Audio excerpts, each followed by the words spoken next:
Welcome to Cartoonist Kayfabe. My name is Jim Rugg. I'm Ed Piskor. Today we're going to look at Heroes for Hope, starring the X-Men. This was a giant book for me early on because of the cast of creators that are involved in this book. But before we dive in, Ed, where can people find your latest? Patreon.com/Ed Piskor is where I'm serializing my current comics project, Red Room. Murder on the Dark Web for fun and profit, Jim. $3 will get you the complete archive. Issue 1 is up there as we speak, and every Tuesday new pages come out on the Patreon for the early adopter, because there'll be a print edition in 2021. Also, we're selling out of the Ed Piskor Studio editions from Fantagraphics. Get them while they're hot, because this is a giant book that gets printed once. There will be no reprints of this sucker. My latest, Octobriana 1976, the world's first blacklight comic, is available wherever comics are sold, including online at Comixology and my website, jimrugg.com. Stars the underground Russian superhero, printed in fluorescent ink, very one-of-a-kind book. There's also a 350-page process zine available online, digital only. You can pick that up at my website. And Street Angel, Deadliest Girl Alive, the Image Comics collection of my homeless ninja on a skateboard superhero. 240 full-color pages of her adventures, perfect for superhero fans of any age, and $20 will get you that whole big clip. So let's talk about the crew that put this thing together, Jimmy. Yeah, a nice Art Adams cover. It seems like that guy was doing a lot of covers mid to late 80s, man. Once he hit the scene, everybody wanted him on the cover. The gimmick of this book is all proceeds from this book are being donated to famine relief and recovery in Africa. But this is, like I said, the reason that I got super interested in this early on is because of this credits list, man. It is so many people involved in this thing. And it's matchups that we will never see again, before or since. So that's a cool thing. And all of the creatives involved, they donated their time to this too. They didn't take $1. Yeah, there's a letter in the back from Jim Shooter explaining that. And but I think some of these names are certainly worth noting. Stephen King does some writing in here. To me, it's the trifecta of like the sort of first generation of people outside of the culture that were not shy or shameful about loving comics. So it's Harlan Ellison, it's Stephen King. Alan Moore is in here, a guy who wasn't doing a lot of Marvel writing in the 80s. But George R.R. Martin is that George Martin. I did not realize that. Wow. Yeah. Yeah, I mean, obviously has a strong fandom background, but I would go on to become just enormous in pop culture. Man, that's impressive. And then same with the artists that are here. You know, you have mainstays like a John Romita Jr., John Buscema, Klaus Janson, but you also have guys like Bernie Wrightson coming on. That's not somebody who did a lot of Marvel work. Certainly, I don't know if he did any other X-Men work. Charles Vess, John J. Muth, Corben. Richard Corben. I mean, this had to be the only Marvel stuff he did for up until like the 2000s, whenever he started doing stuff with them, I think. Frank Miller and Bill Sienkiewicz teaming up, Brian Boland. This is just an incredible, rich list for this time period. Again, 1985. So that's quite a group. The other part that's weird to me reading through this, the story has, is credited to these guys. So I guess they provided some sort of an outline, and then whenever you see writer, they're interpreting their scene or they're, scripting that part. I'm not sure, man. It's a lot of hands involved in this one. Even Ann Nocenti coloring one of the stories. Pretty unusual. Yeah, other noteworthy piece is that John Bolton colors his own joint. Yes. So, he's a painter. Knows color. So you know what's funny? He can't stand to let anybody else color his I would read this and then I'd go back and look and see who did what. The John Bolton story, I thought, does he color this himself? And he does. So it's kind of nice to have your checklist here. It's so hard to just read this as a comic and not go back. You have to. Yeah, so it's like, as a story, it's like, it's just, every time I've ever tried in my life to just read it, I can't. Like, I'm always like, well, who inked this piece, man? Yeah. And then you just, launch right out of it. Yeah, and we'll bounce back and forth a little bit. Like, one of the things that I find interesting is Brent Anderson does 3 single pages throughout this, each time with a different inker. And the results are really, really different. So Joe Sinnott, Dan Green, and Tom Palmer ink those pages, and they vary widely. So, young Jim Rugg getting hold of this and looking, you're like, okay, inkers have a big hand in this. Like all inkers are not created the same. So I'll start flipping through, Ed. If we need to go back and see who's drawing what, we can do that. The story is somebody starts messing with the X-Men. Basically, the entity. And it's funny to see like Magneto as a part of the team. It's the time period. Yeah, it's whenever you see when Ric Flair has a face turn or something. Yeah, never happens for very long, and it's always odd. Yeah, definitely. John Buscema coming in. Romita Jr. would have been, I think, maybe drawing X-Men at this time. Yeah, and it was pretty rough, a rough period, and his stuff was cool. It was okay, but like, if you turn the page, like we're supposed to sell the idea of like desiccation, emaciation. It just looks like old people. Yeah, no doubt about it. Early, Buscema doing Wolverine, of course, he would go on to kind of launch the Wolverine ongoing series a few years after this. This is that first one. This is Joe Sinnott doing the inking over Brent Anderson. Yeah, Brent Anderson. And it's really different than whenever you see like his faces on characters later on. That was the one that started me like looking back and forth as to like, wait a minute, what? And then John Byrne coming back. So everybody probably, pretty excited about that. I don't think Austin is... Oh, yeah, it is Terry Austin and John Byrne. So but fans had to love this. Yeah, but he's such a dick that like... I'm sure he made sure it wasn't a Chris Claremont written page. Yeah, I think you're right about that. The other part is a lot of these sequences are kind of disappointing. That's 3 pages of John Byrne, and I don't know that there's a money shot in there. Yeah. And a lot of these sort of fall under that kind of... they're okay, but nothing extraordinary. And I believe this is the Starlin piece. Stephen King. Or Bernie Wrightson, rather. Yeah, Stephen King writing, Bernie Wrightson, Jeffrey Catherine Jones on the inks or finishes, which is pretty interesting to see Wrightson inked this way. Kind of atypical for, I think of Wrightson as like those flowing kind of brushy, lines. And this is a little bit different. A little bit more of that, like, I've said it before, people who are painters and then they get into the black and white or the ink, they have a real deliberate way of going through it. I think they think about light and it translates differently. So kind of cool to see that team up. And you get a little bit of the Wrightson, recognize as Wrightson. Drawing this character as old, too, is going to strain everyone. They both worked at the same studio, too. So, they had some relationship before that. And you know what? The Stephen King sequence, not too bad. Now we're getting to Vess.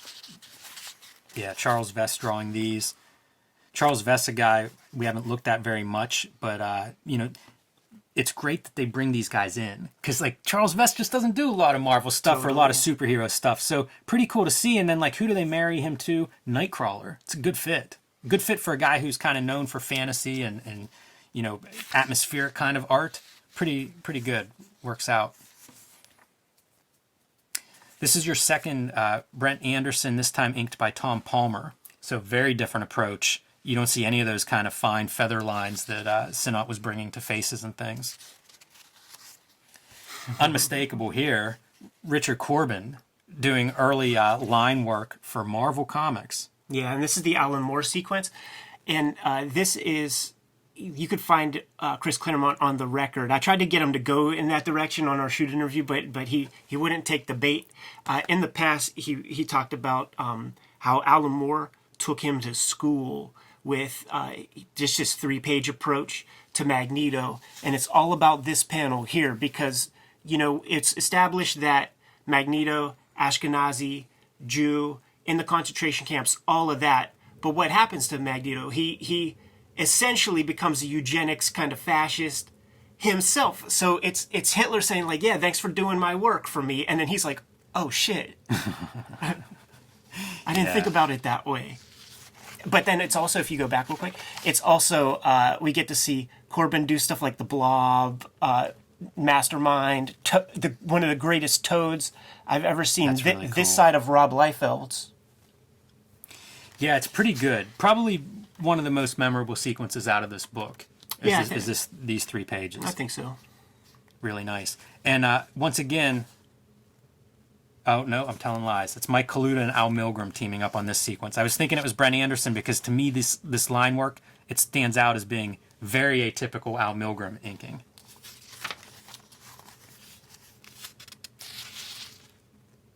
I think this sequence is a really attractive sequence all the way through. Some of like the Phoenix line work, really great. Yeah, not bad. And then when I was a kid, and I guess even still now, this is some of my favorite stuff. This is Frank Miller being inked by Bill Sienkiewicz, and you can see probably working on Dark Knight at this point using that 16-panel grid that we would see in Dark Knight. The idea of Wolverine and, the duality of Wolverine. So start with the reflection in the water. Kind of an odd water treatment, but then, facing himself. And I always loved, like, the blackened out face for Wolverine. Yeah, and this is the Harlan Ellison sequence, if I remember correctly. Yeah. Very fun to see Sienkiewicz inking Miller. Yeah, I like the coloring, too. The use of the couple different greens and stuff. Very simple, but I think it looks sharp there. And I'd be not me if I didn't say full moon. That's his Boland, unmistakable. Yeah, Brian Boland here, 2 pages that he's contributing. They look really nice. Probably took him 2 months apiece. You know what's funny is I saw this and I thought, Claremont writing this one? What is that? It's the storm, in a little BDSM getup. Oh yeah, sure. You know what? And this is Claremont's sequence. Yeah, that's funny. You know what I thought that was at first, man? I thought it was an animated fucking clothes hanger, and I'm like, oh, they can't be. Not in this comic. Looks good though, man. Boland is just such a tight always drawer. on. Such and a tight then drawer. I think this is the John Bolton sequence that follows, and there's some parallels. Like if you look at the line work, my first time through, I was like, is that still Boland going? It's that British energy, man. But this is where you get into some of the cooler color choices, So Bolton coloring himself means that he can have a black and white panel in the middle of it, and also great negative space. Is that Obnoxio the clown? I don't know if it is or not. It must be, right? If you're gonna have a clown in there, I assume.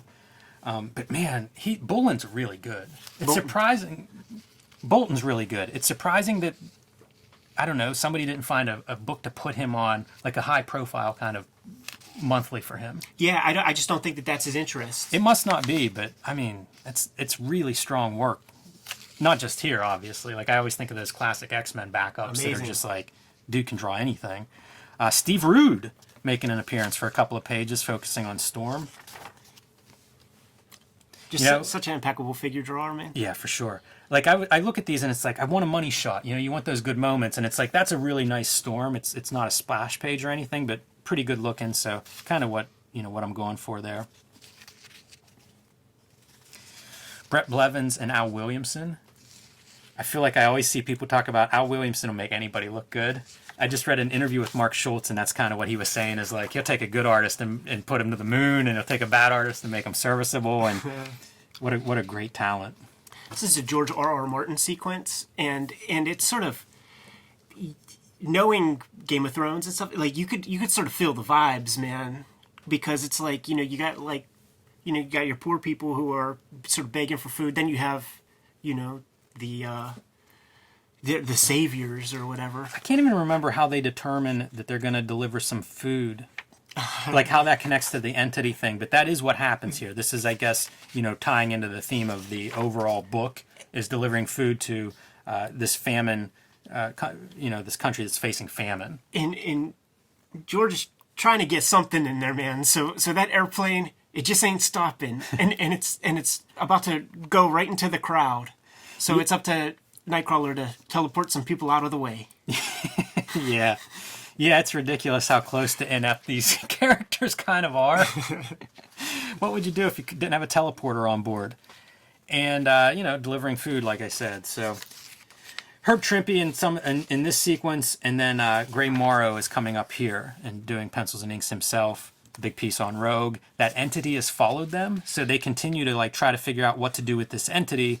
And Rogue's answer is take all the X-Men's powers and then go out after this thing.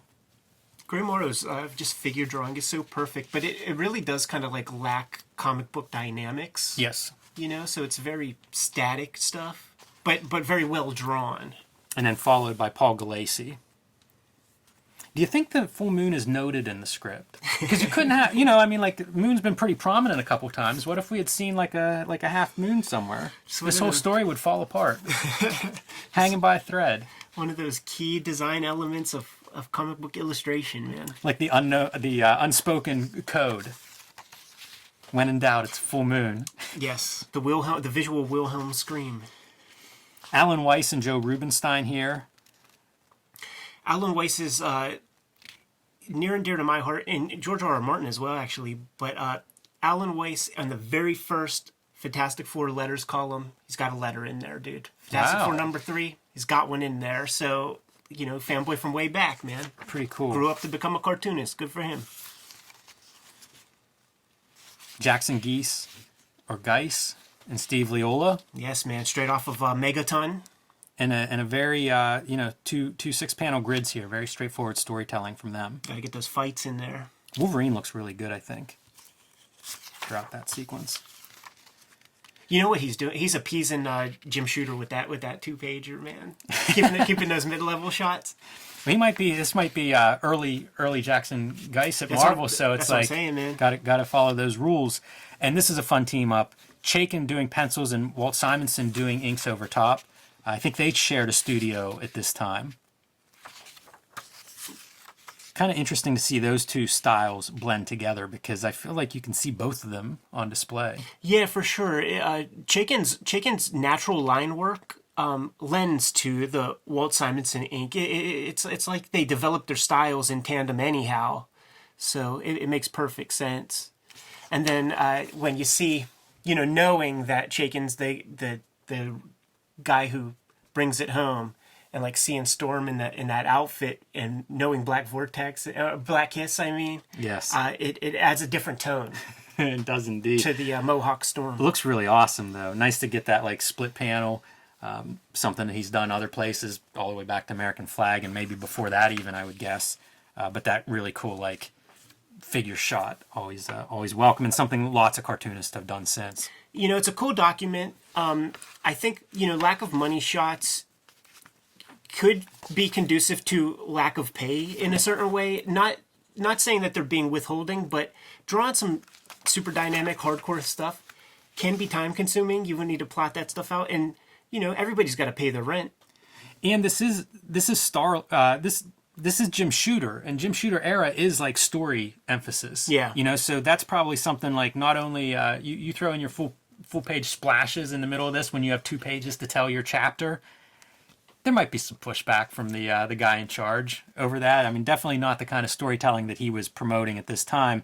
Janet Jackson's name is mentioned here for logo design. Yeah, I think that's pretty cool. And she's named in the letter at the end by Shooter as well. Janet Jackson, of course, I know her from Valiant Comics work. She was colorist there whenever Valiant was, like the early days of Valiant Comics. That's when I think of Janet Jackson. That's where I go. Yeah, pretty interesting that she does no coloring here, but also pretty interesting that she has some some relationship with Jim Shooter, who will be the Valiant publisher. So he sees value in that girl. So, as you say, Ed, interesting document. I don't know how well it works as a whole, but it's kind of fun to flip through and kind of think about some of this stuff. And there are other books that are produced like this. DC had a comic about the same time, same concept that we could look at some point. But DC would also do like big anniversary issues where they would have several creators come through. So probably not the last time we'll look at one of these like big collaborative Marvel DC comics, but kind of fun. I tracked this down early in my reading days and was disappointed then, but had a little bit of fun going through it now, and it's fun to see some of these artists. In 1985, interesting time period for comics. Nearly all of those creatives on the inside, almost all of them, are sort of not really noted that much for their like experimentation or doing like weird stuff. You have your guys, you have your Miller does things, and some of the creators do interesting other weird stuff and play around. This is the only time you're going to be seeing JR experiment or like do something that's not just like a standard cookie cutter kind of comic. So it's cool for that, we covered the Narrative Corpse a long time ago, man, where cartoonists just drew a couple panels, handed it off. It's a little bit too structured to fit that, but if you can't be with the one you love the one you're with, and this is what we have. It is. There are a lot of strange parts of this. As you say, nobody in here really worked this way, so you get that part.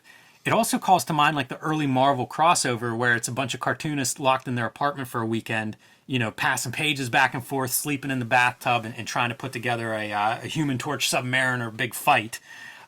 Different process at this point, but also like you want the stylist. You know, I don't want to see somebody overcome Richard Corben's style because they're all passing them around in an apartment and you get some homogenized end result. I want to see each of these individual guys stand out. So a lot to be worked out yet, but kind of a cool experiment. And I am curious to look at more of these things because, like I said, they were being done at this time period. Super cool oddities. Like whenever these big companies would stretch themselves and do something a little interesting, it is worth a look. And you know, if that kind of thing was done, you know, these days, you would want to support that kind of stuff because it would mean they would take more chances and more risks at those big corporate levels, and you know, you'd have a nice, big, interesting kind of landscape of modern comics. One thing that we didn't mention, that letter from Shooter explains the origins of this, and it's a couple of artists that come up with this and pitch it to him. So pretty cool, and want to give credit to Starlin and Bernie Wrightson, who Shooter is citing as being the guys that came up with this idea here, because it is a very selfless kind of idea, and you're a bunch of cartoonists trying to do something good. What can you do? I draw pictures. How can we make that, translate that into something positive? And this is an era where comics were selling like hotcakes, so the fruits of a comic like this could actually generate some real money, man. I've seen some other attempts at this kind of thing, and it's like, motherfucker, with the print bill that you just put down for that, why don't you just give that to this relief fund or this organization? Very true. Because you ain't making nothing. You're just trying to make a name for yourself off some bullshit. That's very true, yeah. Yeah, this doesn't feel too exploitative in that way. All right, Ed, that's all I have for Heroes for Hope. All right, let's bounce, man. Kayfabers, like, follow, subscribe to the YouTube channel. Hit that bell. We'll notify you when new vids are available. What you got in stores, Jimmy? I have the Plain Janes, fresh off of NPR's Best of 2020 list. Street Angel, Deadliest Girl Alive, perfect for any superhero fan, including you. And Octobriana, 1976, world's first blacklight comic. Put that on an Art Lovers, under an Art Lovers Christmas tree this year. Patreon.com/EdPiscor is where I'm serializing my current comics project, Red Room. $3 will get you the archive on that. We sold out of the X-Men Grand Design Omnibus, but you can find it in drips and drabs on Amazon and comic shops here and there. It'll be reprinted sometime in 2021, though. And the Ed Piscor Studio Edition is out and available right now, but it's going fast, so get it while you can. You can subscribe to the Cartoonist Kayfabe e-newsletter at the links below this video to keep up with everything we're doing. You can find Cartoonist Kayfabe merchandise and t-shirts at the links below this video. Give them one more set in marching orders, Jimmy, and we'll be on our way. Read more comics.